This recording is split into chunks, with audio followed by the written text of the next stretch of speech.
Shalom, saat ini saya akan melakukan PH2 Fisika dalam bentuk menjelaskan membuat video pembelajaran. Yang pertama kita akan membahas mengenai jangka sorong. Jangka sorong adalah alat untuk mengukur panjang, diameter luar maupun diameter dalam suatu benda. Jangka sorong lebih dipakai untuk mengukur benda yang ukurannya kecil dan tidak bisa diukur pakai penggaris. Ketelitian jangka sorong adalah 0,01 cm. Jadi bisa dibilang tingkat ketelitian jangka sorong lebih tinggi dari penggaris. Jangka sorong terbagi atas dua bagian, yaitu rahang tetap dan rahang geser.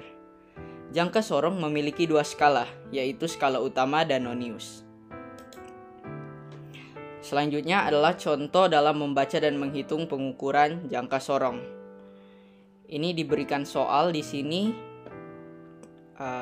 berupa gambar jangka sorong dan diperbesar skalanya. Yang pertama, kita menentukan skala utama dalam bentuk sentimeter, dalam satuan sentimeter. Jadi letak skala utama itu sebelum angka 0 pada skala nonius. Jadi garis yang ini. Maka diperoleh skala utamanya yaitu 2,7 cm. Garis pada skala utama sebelum 0 pada skala nonius. Setelah kita mendapatkan skala utama, kita lanjut dengan mencari skala nonius. Skala nonius adalah garis yang berhimpit dengan skala utama. Seperti yang dapat dilihat di sini, membentuk satu garis atau biasa dibilang berhimpit. Di soal ini diperoleh 6 pada skala nonius. Namun karena ketelitian skala nonius pada jangka sorong adalah 0,01 cm, maka 6 dari skala nonius tersebut dikali dengan 0,01 cm. Jawabannya adalah 0,06 cm. Jadi skala nonius kita udah dapat, skala utama sudah dapat. Hasil akhirnya kita jumlahkan antara skala utama dan skala nonius, yaitu 2,7 cm ditambah dengan 0,06 cm. Hasilnya adalah 2,76 cm. Jadi hasil pengukuran panjang benda tersebut adalah 2,76 cm. Next kita lanjut membahas mengenai micrometer screw. Jadi micrometer screw itu adalah alat yang digunakan untuk mengukur benda-benda berukuran tipis. Alat ukur ini bisa juga digunakan untuk mengukur benda berbentuk plat. Micrometer screw banyak digunakan dalam berbagai aktivitas yang membutuhkan hasil pengukuran benda yang tepat. Karena alat ini memiliki tingkat ketelitian sampai 0,01 mm. Jadi dia lebih teliti lagi dibanding jangka sorong yang tadi. Karena kalau jangka sorong yang tadi centimeter, ini udah milimeter. Jadi micrometer screw juga memiliki dua skala, yaitu skala utama dan nonius. Next kita coba di contoh soal. Jadi di sini diberikan diagram atau pembesaran dari jangka sorong dari micrometer screw tersebut. Biasanya soal-soal di ujian atau di latihan-latihan soal seperti ini. Jadi pertama kita cari skala utamanya dulu. Skala utamanya adalah garis terakhir sebelum cincin putar. Di sini skala garis yang terakhir adalah bernilai 6,5. Jadi kita tulis 6,5 mm. Lalu kita mencari skala noniusnya. Skala noniusnya adalah seperti pada jangka sorong tadi yang berhimpit. Di sini yang berhimpit adalah 15. Tapi karena ketelitiannya 0,01 mm, kita kalikan 15 dengan 0,01 mm. Hasilnya adalah 0,15 mm. Lalu kita jumlahkan skala utama dan skala nonius untuk mendapatkan hasilnya. Di sini hasil penjumlahannya adalah 6,65 mm. Jadi, hasil pengukuran dari soal ini adalah 6,65 mm.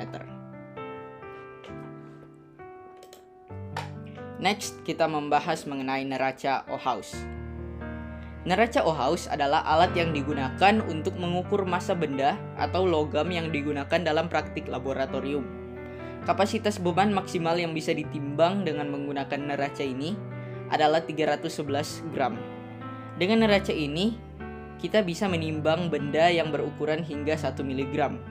Selain lebih detail, kalibrasi neraca ini juga perlu dilakukan secara berkala. Hal itu dilakukan agar neraca tidak mudah rusak dan tetap bisa menunjukkan hasil pengukuran yang paling akurat.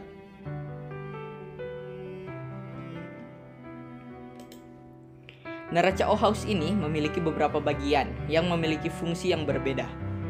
Bagian-bagian tersebut adalah: yang pertama, tempat beban, digunakan untuk meletakkan benda yang akan diukur.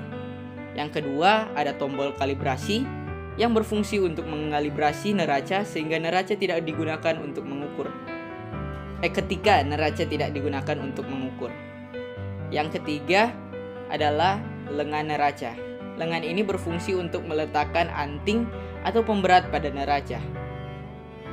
Yang keempat, anting atau pemberat yang diletakkan pada masing-masing lengan dan dapat digeser-geser, berfungsi sebagai penunjuk hasil pengukuran. Dan yang terakhir, yang kelima, titik nol atau garis kesetimbangan, di mana ini berfungsi untuk menentukan titik kesetimbangan. Next, cara untuk menggunakan neraca, dalam hal ini neraca Ohaus, adalah dengan kalibrasi. Cara kalibrasi adalah geser skala dari yang paling besar sampai yang paling kecil. Lalu nilai kalibrasi adalah sama dengan jumlah angka pada skala. Setelah kalibrasi, melakukan pengukuran dengan cara letakkan benda di neraca, lalu geser skala seperti saat kalibrasi, lalu dikurangi dengan nilai kalibrasi. Next, kita masuk dalam konversi suhu. Konversi suhu yaitu merubah nilai suhu diikuti dengan satuan yang digunakan untuk suhu tertentu. Konversi suhu. Di sini kita pelajari 4 jenis suhu, yaitu derajat Celcius, derajat Reamer, Fahrenheit, dan Kelvin. Satuannya seperti yang dapat dilihat di layar. Rentang titik beku sampai titik didih dari derajat Celcius adalah 100 dikurangi 0 sama dengan 100. Kalau Reamer, 80 kurang 0 sama dengan 80. Kalau Fahrenheit, rentang titik beku sampai titik didihnya adalah 180, yang merupakan hasil dari 212 dikurangi dengan 32. Lalu kalau Kelvin, rentang titik beku dan titik didih adalah 100.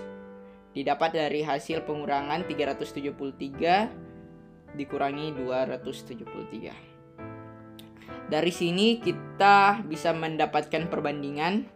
Dalam hal ini kita dibagi 20 dan perbandingannya adalah 5 untuk Celcius, 4 untuk Reamer, 9 untuk Fahrenheit, dan 5 untuk Kelvin.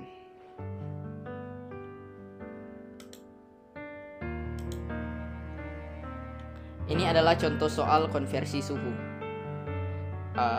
Sebelum itu, rumus dasar dalam melakukan konversi suhu adalah ditanya per diketahui. Lalu untuk mencari suhu,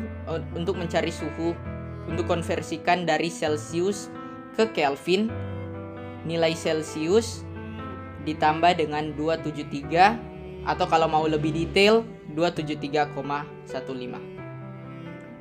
Oke, contoh soal yaitu 51 Fahrenheit sama dengan berapa derajat Celcius. Jadi di sini kita konversi dari Fahrenheit ke Celcius. Rumus yang tadi ditanya per diketahui. Ditanya derajat Celcius per diketahui 51 derajat Fahrenheit. 51 dikurangi 32. Karena untuk mencapai titik beku 0 harus dikurangi 32 dari Fahrenheit. Jadi sama dengan perbandingan antara Celcius dan Fahrenheit adalah 5/9.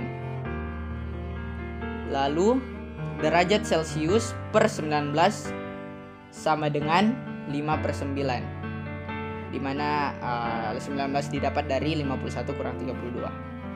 Jadi derajat Celcius sama dengan 5/9 dikali 19.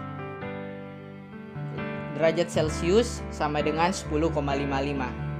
Maka 51 derajat Fahrenheit sama dengan 10,55 derajat Celcius. Oke, yang terakhir kita masuk pada angka penting. Jadi, angka penting adalah angka yang diperoleh dari hasil pengukuran menggunakan alat ukur dalam sebuah percobaan dinamakan dengan angka penting. Angka penting adalah angka yang diperoleh dari hasil pengukuran menggunakan alat ukur dalam sebuah percobaan. Angka penting sering disebut juga dengan angka tidak eksak karena hasil pengukuran dari sebuah percobaan memiliki error. Aturan penulisan angka penting. Yang pertama, semua angka penting bukan 0 adalah angka penting.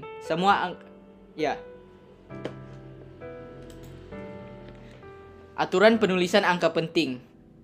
Yang pertama, semua angka penting bukan 0 adalah angka penting. Yang kedua, semua angka 0 yang terletak di antara angka bukan 0 adalah penting.